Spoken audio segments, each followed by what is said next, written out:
calificar, poner las notas, más que voy a estar en mina, no me va a dar mucho tiempo. Entonces, fecha límite tengo hasta el día 19, ¿ya? Eso por una parte. No sé si habrá alguna consulta o sugerencia. Sí, ingeniero, todo bien, estaría. Lo voy a ir coordinando con mis compañeros para ver si lo podemos hacer el día 15 mejor. Ya, no habría problema entonces. Ya, entonces voy a compartir mi pantalla ya para poner para poder terminar también esta parte de lo que es ejercicios prácticos. Voy a compartir. La última clase sí no quedó muy claro el tema de lo que es el ejercicio que vimos. ¿Se puede ver mi pantalla? Me confirman.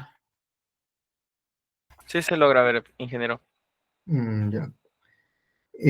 Bueno, en la última clase no creo que no quedó muy claro el ejercicio, así que lo he hecho en una plantilla Excel para que se entienda. ¿Ya? He hecho una plantilla en lo que es una mina a cielo abierto y otra minería polimetálica para una minería subterránea. ¿Ya? Entonces, para una minería a cielo abierto, vamos a tener un caso. El caso va a ser la optimización de una mina de carbón a tajo abierto. ¿Ya? El estudio de esta mina se realizó en el año de 1985, aplicado un pequeño yacimiento de carbón. Este yacimiento de carbón tiene una forma sinclinal y tiene dos capas explotables de hulla. La hulla es el mineral que contiene el carbón exactamente, ¿no?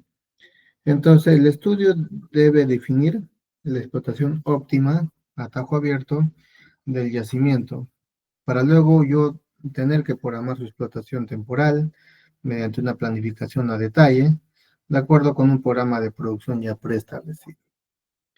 Entonces, para ello, una vez conocida la geometría de las capas, los criterios de diseño de la mina, se ubicaron 6 variantes de explotación, ya son como 6 corridas, digamos, en un software o mediante una simulación, un simulador, que sirvieron de base para encontrar la configuración óptima de la mina, ¿ya?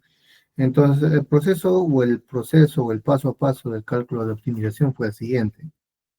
Primero, se realizó la cubicación de variantes de explotación. Esta cubicación se realiza mediante un software, un simulador, ya que en base a varias corridas, donde van a ir trabajando mediante ratios, quizás leyes de corte posiblemente, pues van a tener diferentes escenarios, ¿ya? Entonces, la cubicación es lo más importante antes de realizar la evaluación. Segundo, determinar el precio de venta del elemento, en este caso, el precio de venta del carbón.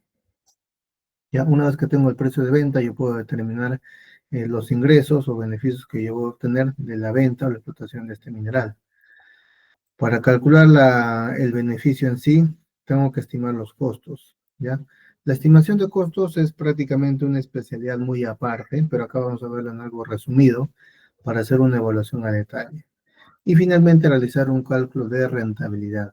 Si se acuerdan, en el semestre anterior, en el curso de Ingeniería Económica, hicimos un flujo de caja, donde yo, en base a los indicadores, podría determinar también un nivel de rentabilidad con los indicadores, ¿no? Del BAN, el TIR, beneficio-costo. Pero acá vamos a hacer un cálculo simple para determinar la rentabilidad del proyecto, ¿ya?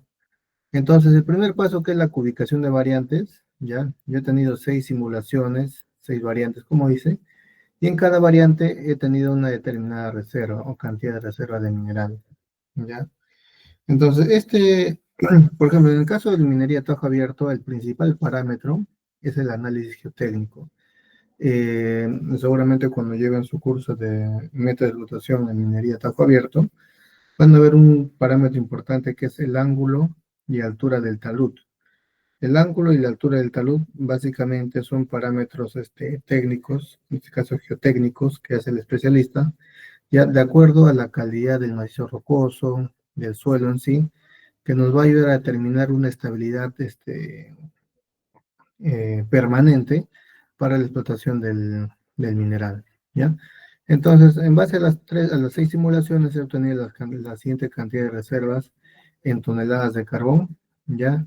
Y el ratio medio, que hemos dicho que es la cantidad de estéril que se va a remover por cada tonelada de mineral que voy a obtener. En este caso, este ratio medio está expresado en metros cúbicos de desmonte por tonelada de mineral de carbón que voy a extraer. Por ejemplo, ¿no? Acá me dice, por ejemplo, en la variante uno me dice que yo tengo una reserva de 572.878 toneladas de mineral de carbón, en este caso la hulla, ¿ya? Y con un ratio medio de ¿cuánto? De 23.7 metros cúbicos de desmonte por cada tonelada de mineral que se va a remover. Y así, esto expresado en mis 6 variantes, ¿ya? El segundo paso es la determinación del precio de venta del carbón. En este caso específico, yo lo podría aplicar también para el precio de venta, no solamente del carbón, podría ser para el cobre, para el oro, o para un polimetálico que puede estar combinado con cobre, plomo, zinc, oro. Y para ello, por ejemplo, tendría que trabajar con una ley equivalente y sacar un precio equivalente. ¿Ya? Pero en este caso estoy trabajando con el carbón y como este estudio, o este diseño de optimización de esta mina de carbón se realizó en el año de 1985, el precio de venta ya estaba expresado en pesetas, ¿ya? Pesetas es una moneda, al igual que el India en aquellos años antes de los 90, los 80, en España, es una mina de España, se usaba lo que eran las pesetas, ¿ya? La moneda de aquel entonces. Entonces, el precio de venta es expresado por estas variables, ¿ya? En donde el principal variable que voy a tener es el contenido en volátiles sobre muestra seca, es decir, el ensayo que se va a realizar a la hulla, donde voy a tener contenido de carbón volatilizado y contenido en cenizas, ¿ya? Ambos expresados en porcentajes y el factor de humedad. Ya, entonces, en base a estas 3 variables, yo voy a calcular mi precio en pesetas por tonelada. Entonces, estos son los resultados del ensayo de llevar estas muestras al laboratorio y obtener las siguientes variables, ¿no? Humedad, 5.40%, eh, contenido en cenizas de muestra seca en porcentajes, 26.50%, contenido de volátiles, 18.20%. En la sobre total es un valor ínfimo, no representa ningún, ningún efecto. Y poder calorífico, ¿ya? Otro dato. Los datos con los que voy a trabajar son estos 3 datos, la humedad, la ceniza y los volátiles, ¿ya? Para que una vez haga el reemplazo, los valores en volátiles de cenizas, ¿ya? De esta muestra en seco, ¿ya? Lo voy a introducir en esta fórmula de acá. Primeramente tengo que calcular cuál es mi porcentaje en volátiles. Entonces simplemente aplico esta pequeña fórmula donde me dice 18.20% que tengo en volátiles, lo multiplico por 100, todo esto dividido entre 100 menos la humedad. La humedad es del 5.40% y me da un porcentaje en volátiles no del 18.20, sino 19.2%. Igualmente con las cenizas. Las cenizas, según el muestreo de laboratorio, es 26.50, pero al extraerle lo que es la humedad, me queda un valor de 28% en seco. ¿Se dan cuenta? Ambos estoy trabajando en seco. Simplemente le estoy reduciendo lo que es la humedad. ¿Ya? Entonces acá tenemos la fórmula, ¿ya? 19.24 y 28.01, ¿ya? Entonces reemplazando en la fórmula, ¿ya? Con la humedad, en esta fórmula de aquí, me da un precio por tonelada de carbón, en este caso que se va a vender, de 8.880 pesetas por tonelada. Entonces, ese va a ser mi precio de venta. Ese va a ser mi precio de venta. Hasta ahí ya tengo el paso 2, tengo mi precio de venta, ya tengo mi estimación ya de reservas cubicados. El tercer paso es hacer la estimación de costos. Como les mencioné, la estimación de costos es un tema muy aparte, ya incluso es una especialidad muy aparte, donde yo tengo que determinar los costos o hacer una estructura de costos para determinar cuánto va a ser el gasto que incurre en determinada actividad. En este caso, en esta mina, todos estos costos va a ser a través de una empresa contratista o una empresa especializada, donde se va a manejar precios unitarios, ¿ya? Precio unitario quiere decir que por cada actividad yo voy a cobrar una cierta cantidad de valor monetario por cada unidad de medida, que puede ser metro cúbico o toneladas. No, en este caso, vamos a ver que la mina va a prestar el servicio de una contrata especializada y va a incurrir en los siguientes costos, ¿ya? Vamos a tener el costo de arranque, carga y transporte del desmonte o del estéril hacia la desmontera, ¿ya? Que va a tener un costo de 250 pesetas por metro cúbico de estéril removido. Ya es el primer costo que va a incurrir o que estoy estimando. El segundo costo que voy a ver es el mismo costo de arranque, carga y transporte, pero para el mineral, en este caso el carbón, hacia la cancha de almacenamiento. Esto incluye lo que son los costos de amortización, ¿ya? Como hemos visto en las clases en el semestre anterior, lo que es la amortización básicamente es la deuda, y yo voy a dividirlo en los diferentes periodos de tiempo, pero ya lo voy incluyendo en mi costo de arranque, ya porque básicamente el principal, se puede decir, activo que va a realizar este trabajo es una máquina operadora, en este caso quizás una pala, un pulquete, en que me va a realizar todo este trabajo, ¿ya? El costo va a ser de 450 pesetas por tonelada de carbón removido, ¿ya? Igualmente, voy a tener un costo de transporte de carbón hacia la central térmica. La central térmica es el lugar donde se va a realizar directamente el tratamiento de carbón. Este costo de transporte va a tener un valor de 650 pesetas por tonelada de mineral de carbón removido. También voy a tener un costo de restauración de mina y escombrera. Obviamente este costo de restauración es al final de la vida útil de la mina, pero yo lo voy porrateando en los diferentes tiempos o periodos de tiempo que va a operar la unidad minera. Entonces voy considerando el costo de restauración como 300 pesetas por tonelada, ¿ya? La amortización, ya como les dije anteriormente, es la maquinaria o la maquinaria que está a cargo del costo de operación, ¿ya? Los restantes inversiones se desglosan en terrenos, desvíos, pistas, talleres, instalaciones y, y cualquier activo o infraestructura que va a tener la unidad minera, descontados al final o se van a recuperación al final de la vida de la mina y se tienen las siguientes cantidades, ¿ya? Entonces hemos visto que mis reservas están divididas en 6 variantes, ¿no? Cada variante tiene una diferente, vamos a dividir en dos grupos especiales, ¿ya? Del 1 al 3 es una variante que tiene una infraestructura diferente a la infraestructura de la variante 4, 5 y 6, ¿ya? Entonces la infraestructura 1, 2 y 3 va a tener un costo en lo que son terrenos, pistas, talleres y demás instalaciones de 221.55 millones de pesetas, ¿ya? Y la variante 4, 5 y 6 va a tener un costo de 257.55 millones de pesetas. Entonces, el costo por tonelada resulta de dividir estos importes entre las toneladas totales de las reservas de cada variante. Entonces, el costo de gasto general de la propiedad, ¿ya?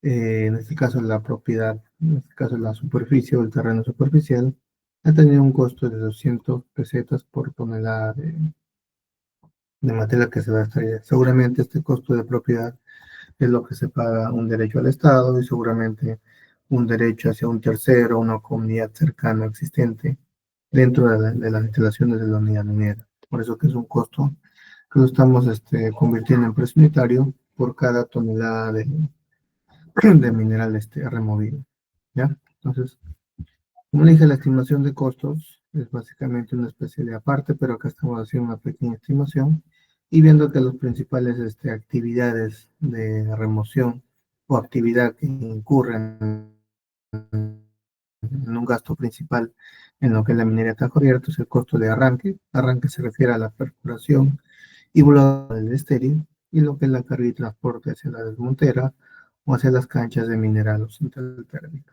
¿ya? Entonces, el cuarto paso es el cálculo de la rentabilidad. Entonces, para el cálculo de la rentabilidad, ya hemos hecho un cuadro, ya. Este cuadro me simula las 6 variantes, las reservas que ya hemos estimulado con, digamos, con algún software y también el ratio medio. Entonces, estas dos columnas o estas dos variables seguramente lo he determinado con un optimizador de cualquier software, dependiendo de la cantidad o el ángulo de talud, la altura del talud, ¿ya? Y los diferentes parámetros que yo voy a ver al momento de hacer una estimación de reservas de una mina a tajo abierto, ¿ya? Entonces, para ello voy a divulgar lo que son los costos por tonelada de estas 6 variantes, ¿ya? Entonces, ¿cuáles son los costos que voy a incurrir?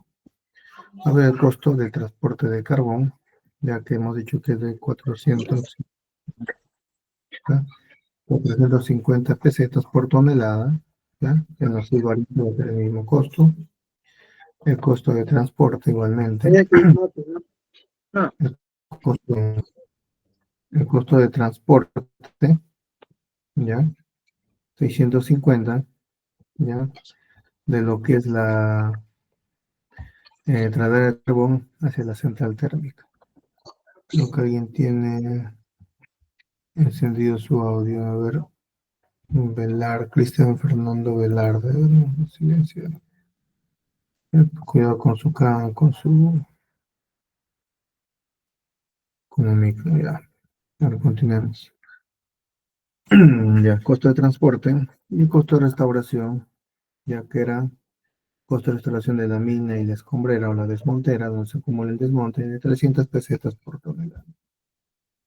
Acá tenemos un costo de traslado de desmonte. El costo de traslado de desmonte está en 250 pesetas por metro cúbico de desmonte removido. Como está en metro cúbico y yo quiero transformar a peseta tonelada, lo voy a multiplicar por el ratio medio, donde metro cúbico con metro cúbico se van a simplificar, me va a quedar, en este caso, pesetas por tonelada. Lo multiplico y básicamente me va a quedar estos costos. De 5.925 pesetas por tonelada me va a costar remover todo el desmonte. Ya para la variante 1, variante 2, para la variante 6. También el costo de amortización ya está ligado, como se ve en la fórmula, en este caso, al tipo de variante o a la infraestructura que va a tener esta variante. Hemos dicho que la variante 1, 2 y 3, dependiendo de la infraestructura que va a requerir, va a ser de 220.055 millones de pesetas. Por eso que lo multiplico con 1.000.000. Todo esto lo divido entre la cantidad de reservas que yo voy a extraer. Pues las reservas para las 6 variantes son diferentes. Entonces, simplemente sería la división de esta infraestructura, de esta inversión, entre la cantidad de reservas, ¿ya? Yo tengo un costo de pesetas por tonelada. Entonces, simplemente, el total sería la suma de todas estas actividades. Estas son las principales actividades que yo voy a incurrir en la explotación del mineral. Obviamente, si hago un análisis más detallado, voy a ver más costos, seguramente. Costo de comercialización, costo de planta y etcétera, etcétera. Pero estamos considerando estos costos, ¿ya? Entonces la suma de estos costos me va a dar este costo por tonelada. Hemos visto que hay un costo prácticamente fijo, que es el costo de propiedad, que va a ser de 200 pesetas por tonelada. Entonces al final voy a tener un costo total de, sumado el costo total de que me va a hacer el servicio de la contrata, que va a hacer todos los trabajos de remoción, prácticamente de traslado y uso de equipos, maquinaria, y más el costo de la propiedad del terreno superficial. Entonces acá simplemente la suma, ¿ya? Y el precio de venta. El precio de venta ya lo he calculado, ¿ya? Precio de venta, 8.880 pesetas por tonelada, que básicamente es el costo que he calculado acá, ¿no? Donde prácticamente he usado lo que es las cenizas y los volátiles del carbón, pero en estado seco, ¿ya? Yo tengo el precio por tonelada, el precio de venta del mineral, en este caso el carbón. Y el beneficio lo puedo obtener simplemente con la diferencia, ¿no? Beneficio en pesetas por tonelada sería simplemente la diferencia del precio de venta menos el costo total, que también está expresado en pesetas por tonelada. Simplemente la diferencia me va a tener un beneficio de 968 pesetas por tonelada para la variante 1, 1.412 pesetas de la variante 2, 1.348 pesetas por tonelada para la variante 3, y ojo con la variante 4, 5 y 6. Si se dan cuenta, en la variante 4, 5 y 6, mi beneficio útil, ¿ya? Comparado con la variante 1, 2 y 3, es prácticamente casi del doble. Es por ello que al hacer este simple análisis, yo ya doy por descartado, ¿ya?, las tres primeras variantes, porque su beneficio, si dan cuenta, tanto pesetas por tonelada o como beneficio global bruto antes de impuesto, ¿ya?, es mucho menor de lo que me da la variante 4, 5, 6. El beneficio global bruto básicamente es la multiplicación, ¿ya?, de las reservas por por el beneficio útil, ¿ya? Entonces tengo un beneficio útil y comparamos con la variante 1, 2 y 3, que son en el margen de 500 a 730, de 1.565 millones de pesetas, 1.500 y 1.200 millones de pesetas.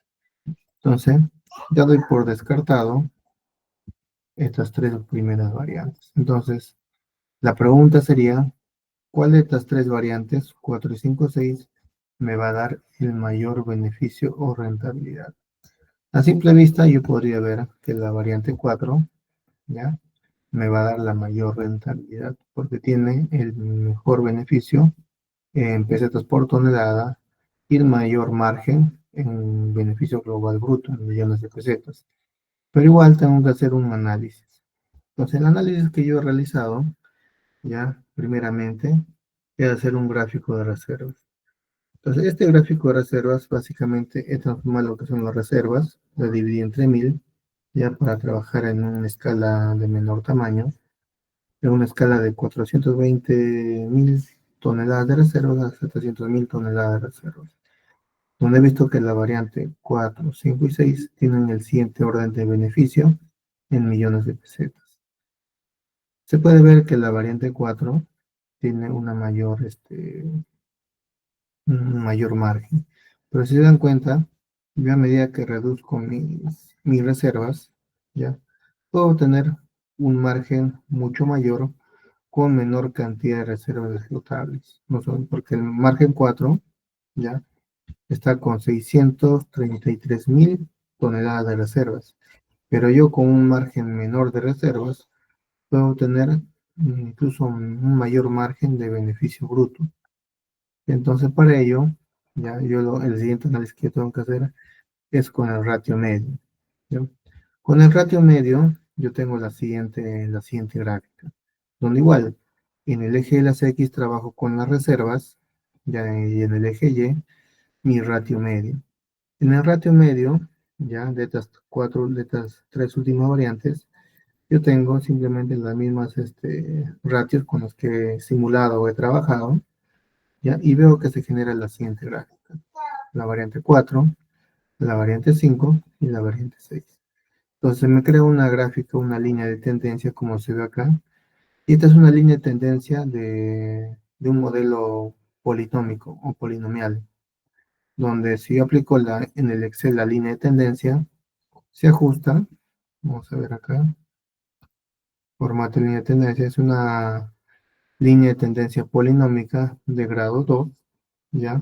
Donde la siguiente fórmula sería un Y, que me representa el ratio medio, igual a 0.000552558, X al cuadrado, que me representan las reservas, menos este valor de aquí, 0.04938, demás dígitos, multiplicado por X, que vendría a ser las reservas, más este parámetro, ¿no? Parámetro dimensional, que es 26.7262.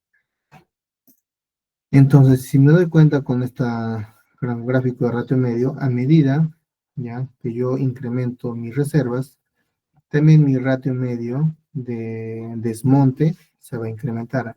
¿Y qué pasa con el desmonte? o el desmonte que yo voy a remover por cada tonelada de carbón que yo voy a extraer, mis costos se incrementan. Es por ello que la tendencia de la variante 4 a la variante 5 es negativo, porque estoy aumentando o incrementando mi coeficiente o ratio de remoción de desmonte, ¿ya? El siguiente análisis que voy a hacer es que en dicha curva, o en esta curva voy a crear algunos puntos sobre esta recta, ¿ya? Para determinar cuál es el margen, ¿ya? De reservas con las cuales yo voy a obtener la máxima rentabilidad.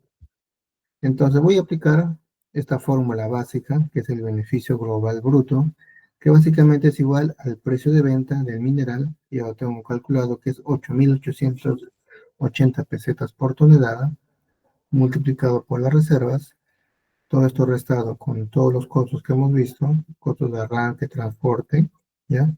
Multiplicado igualmente por las reservas. Entonces, haciendo una sustitución simple, yo multiplico el precio de venta o las reservas menos el primer costo, que son 250 por el ratio medio y por las reservas. 250, y se recordarán, es el costo, y acá está, el costo de arranque, carga y transporte del desmonte hacia la desmontera o escombrera. Está en 250 pesetas por metro cúbico.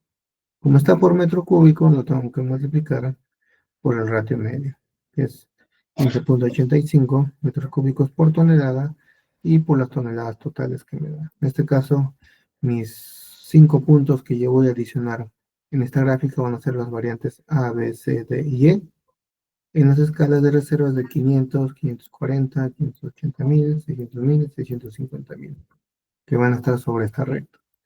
¿Ya? Entonces, aplicando, yo voy a tener el siguiente beneficio global bruto. ¿Ya? 250 vendría a ser el costo del desmonte.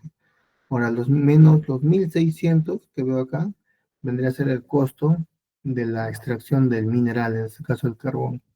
Si yo sumo estos valores, ya estoy sumando los valores de, acá está, 450, que es el costo de arranque carga y transporte del carbón, 650 de llevar el carbón a central térmica, 300 que vendría a ser el costo de restauración de mina y 200 el costo de propiedad. Si yo sumo 450 más 650 más 300 y más los 200, yo voy a tener un costo de ¿cuánto? De 1.600. Esto lo multiplico por la cantidad de reservas y todo esto lo resto menos el costo de inversión, que es de 257.55 millones de pesetas. ¿Y dónde está ese costo? Ese costo está acá, en la variante 456, que es el costo de inversiones, ya las inversiones restantes, por las variantes 4 y 5, 6 que estamos analizando. Ya está. Entonces, con esto, yo puedo determinar para estas 5 variantes que yo básicamente he hecho una estimación, he calculado un ratio medio. Este ratio medio le calculé en función a esta fórmula polinómica. ¿Ya? Esta fórmula polinómica, si se dan cuenta, tiene 3 variables o 3 coeficientes que los he puesto acá. 0.000552580, es el segundo coeficiente, 0.049 que está acá, y el tercero 26.72, ya con los demás dígitos. Entonces con ello he podido calcular un ratio medio aproximado, ¿ya?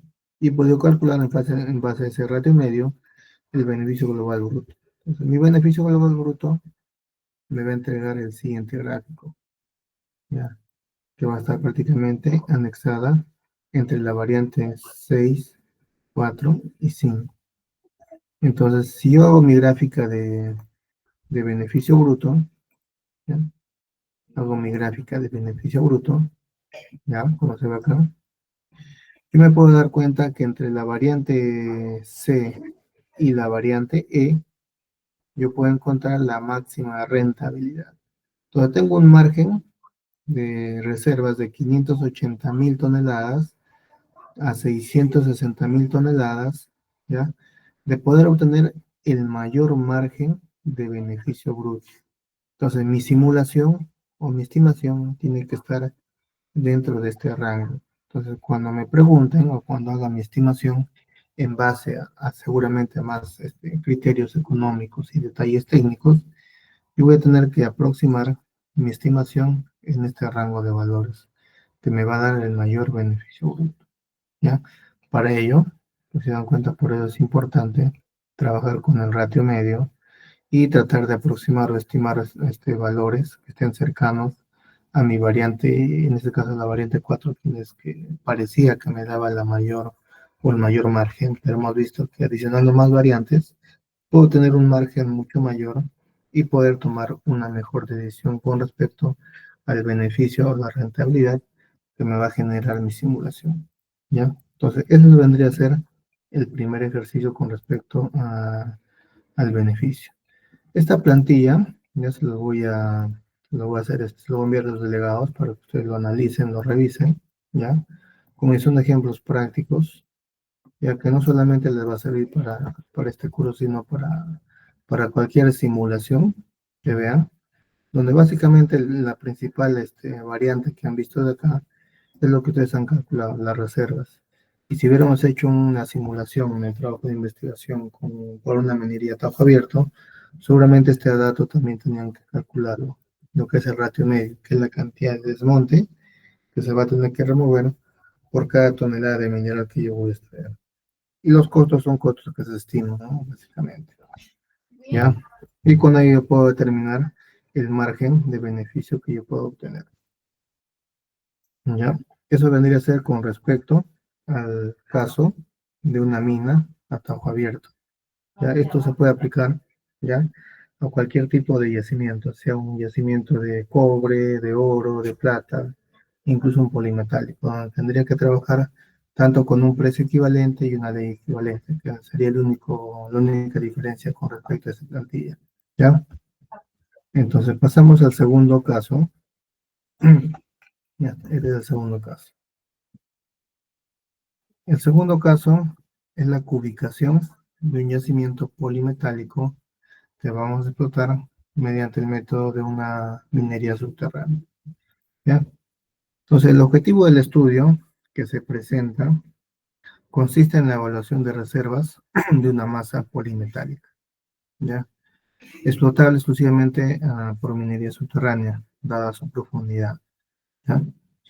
Esta ubicación formó parte de un tanteo preliminar de viabilidad realizada en el año de 1990.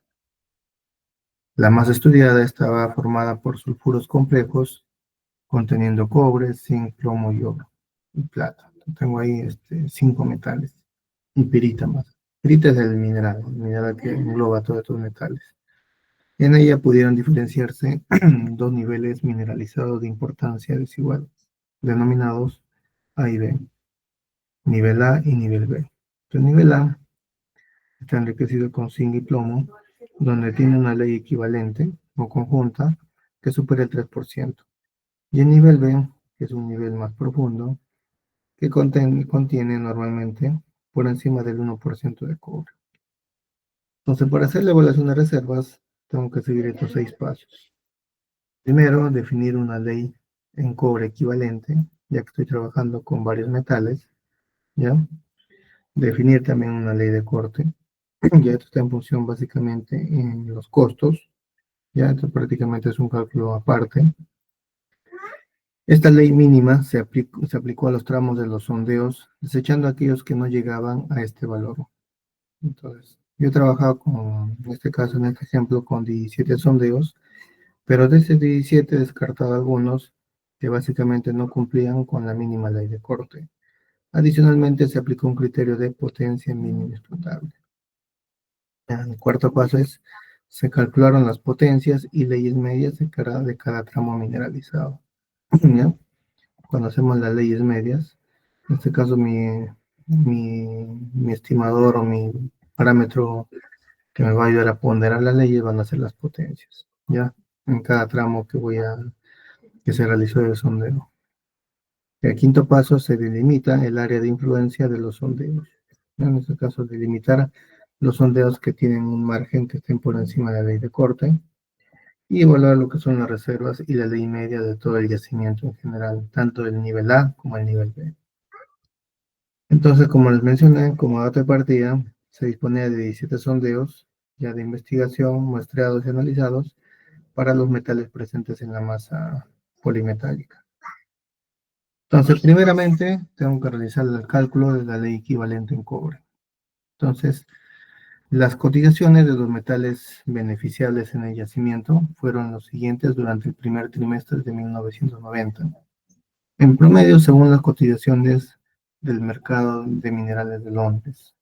El mercado de minerales de Londres o London Metal Exchange es un mercado internacional que se dedica actualmente también a lo que es la compra de metales, como son el cobre, el oro, el zinc, el plomo y la plata. Entonces, para aquel entonces de 90, el precio de los metales era este de acá.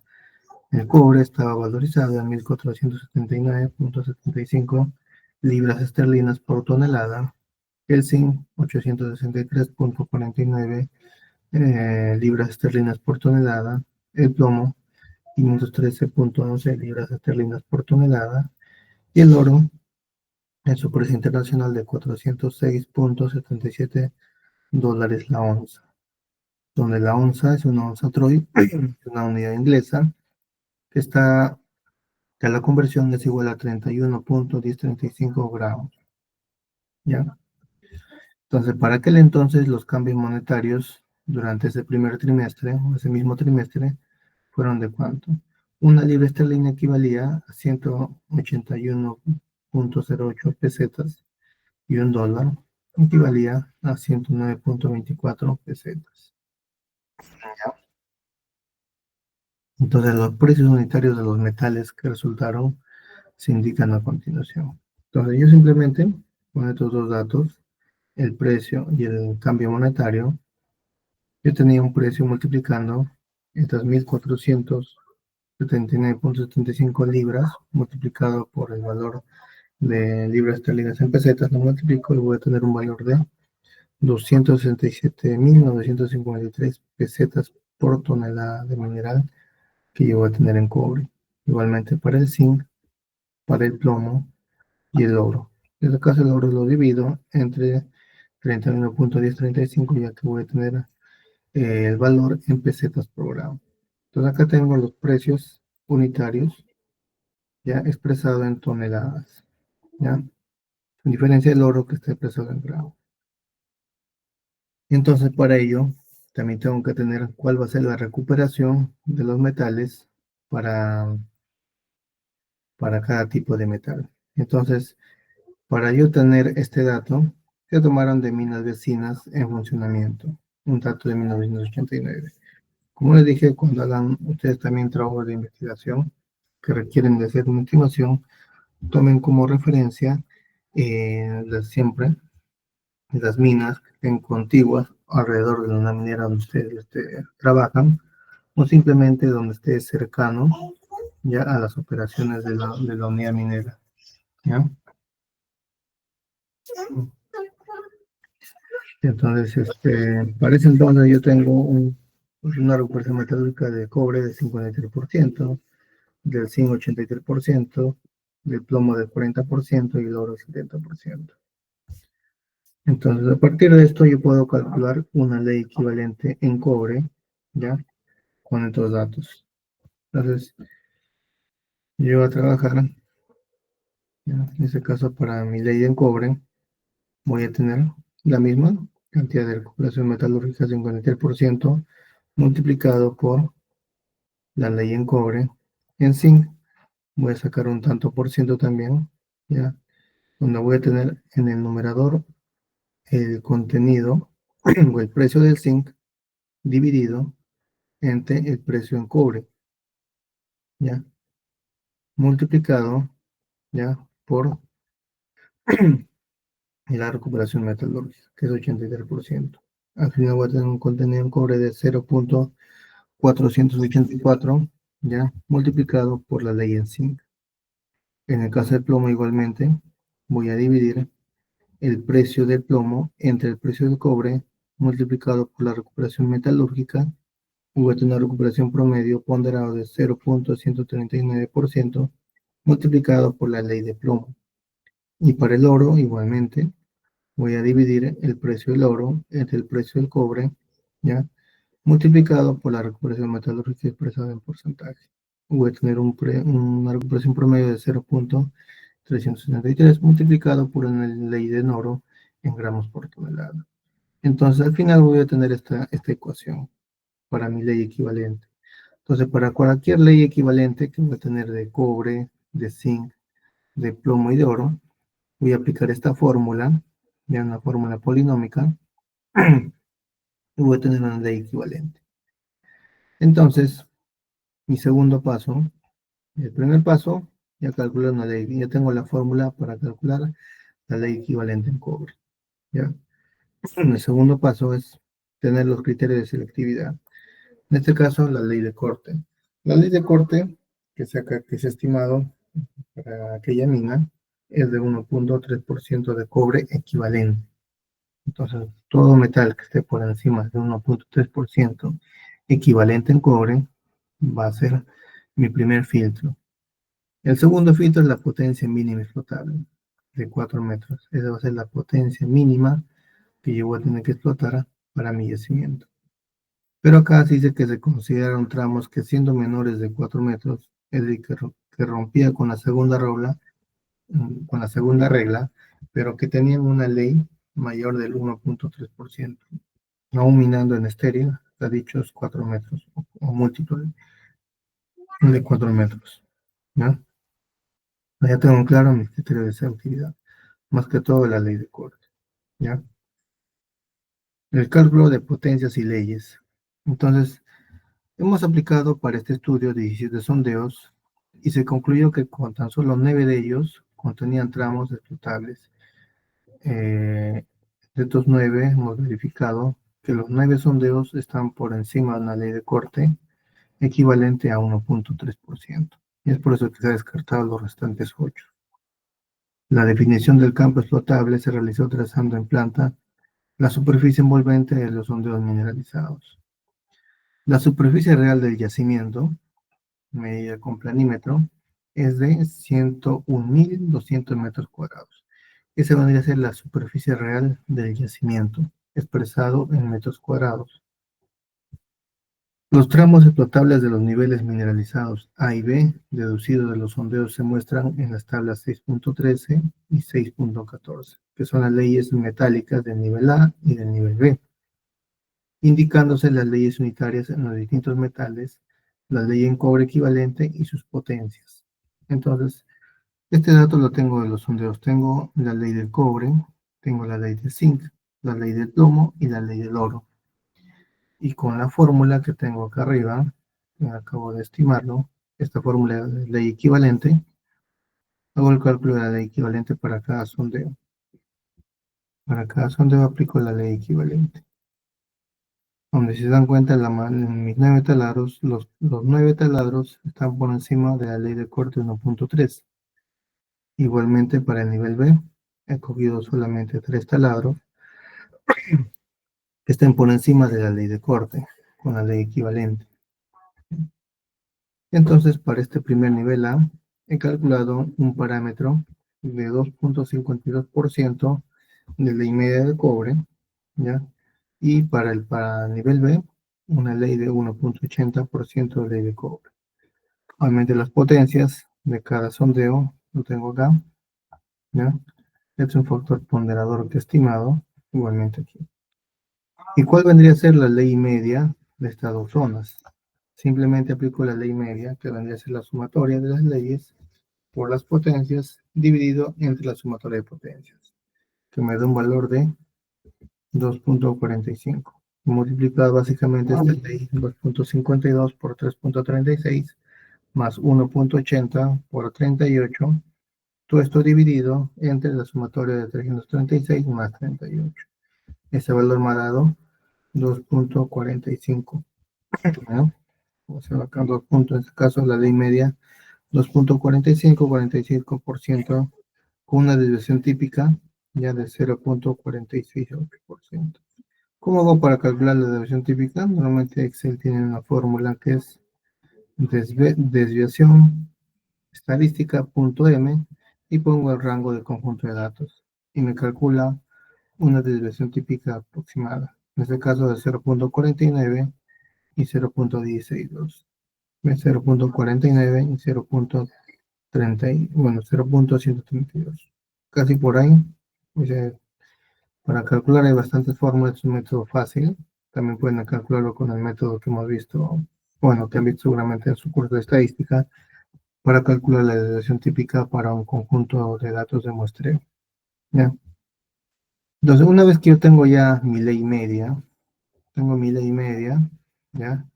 Entonces, de lo que voy a hacer, puesto que la distribución de leyes era aproximadamente simétrica, si ustedes hacen o aplican lo que es la campana de Gauss, para esta distribución de datos, se van a dar cuenta que estamos trabajando con leyes que se asemejan o se aproximan a la simetría, ¿ya? El error de la estimación de la ley media se calcula aplicando la distribución del t de students para una muestra, para un número de muestras de 12, según la expresión. Entonces, la distribución t de students es una herramienta estadística para determinar el error estadístico en función al nivel de confianza con la cual yo estoy trabajando mis datos. Entonces, en este caso, el error de estimación está con más menos la tabla t de student para n-1 muestras, coma, alfa medios, que vendría a ser el error de estimación entre 2, multiplicado por la desviación típica dividido entre el número de muestras. Todo esto a la raíz cuadrada. Entonces, para un nivel de confianza del 95%, alfa medios vendría a ser la diferencia 1 menos alfa medios de 0.975% de errores del nivel de confianza. ¿Ya? Entonces, para ello, yo trabajo con mi tabla de T-Students. La tabla de T-Students, al igual que la gráfica de distribución estándar, trabaja con niveles de confianza. En este caso, un nivel de confianza aceptable es del 0.95 para arriba, incluso 0.90 también, donde estoy trabajando con 11 datos, ¿ya? Y con un nivel de confianza de 0.975, donde me da un valor de t de 2.2010. Entonces, este valor de 2.20, con ello puedo obtener que mi error de estimación, que es más o menos 297% en contenido. Entonces, este error de estimación lo divido entre 2.44 y me da un porcentaje de 12.2% de porcentaje de la ley media. ¿Ya? Entonces, ¿ya? Con este dato que me dice que de 2.44% que yo estimado, o 2.45 porcentaje de mi ley media, de mi nivel A y mi nivel B, de este 2.45% en ley equivalente en cobre, yo voy a tener un error en la estimación, o en la estimación que he realizado, del 12.12%. ¿Qué quiere decir? Que mi valor va a estar entre los rangos de cuánto. 2 multiplicado por 12.2 entre 100. Entonces, mi ley media va a estar entre estos dos rangos. Igual, esto más este valor, igual esto menos este valor. Porcentaje. Entonces, mi ley media va a estar entre estos dos valores, entre 2.15 y 2.75. Ese va a ser mi valor por la cual voy a tener un nivel de confianza del 95%, ya que va a estar comprendido entre esos valores. Entonces, si yo hago una simulación o un análisis de sensibilidad, va a ser entre estos dos rangos de valores, o estos tres rangos que digo, ¿ya?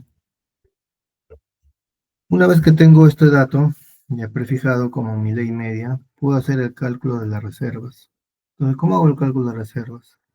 Las reservas se evaluaron calculando la potencia media de los 9 sondeos y multiplicándola por el área cubierta por estos. Entonces, el área hemos visto que es de 101.200 metros cuadrados. El área, por ejemplo, si ya En el software hacen el modelamiento geológico, ya pueden calcular el área, incluso ya el volumen, ¿ya? Al resultado se le afectó con un coeficiente reductor por fallas y esterilizaciones, un factor de reducción de 0.785 y de la densidad uniforme para todo el mineral, que es de 4.5 gramos por centímetro cúbico, que es la densidad de todo el mineral equivalente. Entonces acá básicamente aplico la fórmula, reservas es igual a la sumatoria de todas mis potencias dividido entre 9, ¿ya?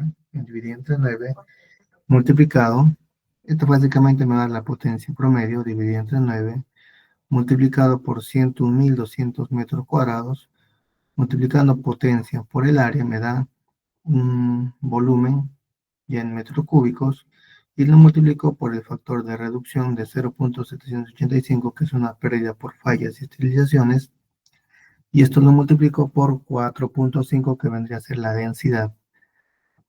Multiplicando estos factores voy a tener una reserva de todo este yacimiento de 14.855.654 toneladas de este yacimiento polimetálico, ¿ya? Donde si yo analizo o realizo una tabla, ¿ya? Voy a deducir que para el nivel A voy a tener una estimación de reservas de 13.346.256 toneladas, y para el nivel B 1.509.398 toneladas. Sumados ambos, me da el valor analizado inicialmente de 14.000, con una ley media de 2.44%. Entonces, este es un caso también práctico para un yacimiento polimetálico, donde no solamente he hecho la estimación de reservas, que sí, sino también a esta estimación de reservas le he hecho un análisis estadístico, donde a un nivel de confianza de mi estimación le he parametrizado bajo dos rangos, de 2.15 y 2.75. Entonces, esos serían los casos prácticos que quería ver con ustedes. Que en el examen práctico vamos a ver ejemplos similares. Por eso que esta plantilla en Excel se la voy a pasar a sus delegados para que se los compartan, lo analicen, ¿ya? Y vean que no es cosa de otro mundo. Es algo simple, pero si lo trabajamos con miles y millones de datos, como hemos visto en el trabajo de investigación, donde hemos hecho la simulación con bastantes taladros y bastantes muestras. Yo necesito de un software, pero para un caso práctico, simplemente trabajar con estos datos, puedo calcular una ley media, la cantidad de reservas, y con ello incluso también calcular la rentabilidad que va a tener el proyecto, ¿ya? Entonces esta plantilla se la voy a compartir. La siguiente clase vamos a ver un poco de lo que es el sistema de clasificación de reservas y recursos, y con ello estaríamos ya terminando prácticamente esta tercera unidad, y la siguiente semana ya estaríamos viendo lo que es el examen, ¿ya? No sé si habría alguna pregunta, alguna duda. Ingeniero, ¿nos va a estar brindando ese Excel? Sí, eso ahora nomás terminando la clase se lo voy a enviar a ti, Alexis, y también a Roland, para que se lo compartan con los demás compañeros. Está bien, ingeniero, muchas gracias. Ya no habría ninguna duda. Ya. Entonces, mañana nos vemos. Si hubiera también cualquier consulta, mañana lo resolvemos. Ya estamos quedando, entonces, mañana a ver una parte teórica, y con ello terminaríamos esa tercera unidad. ¿Ya? Que tengan una buena noche. Nos vemos el día de mañana. Buenas noches, ingeniero. Hasta luego, ingeniero.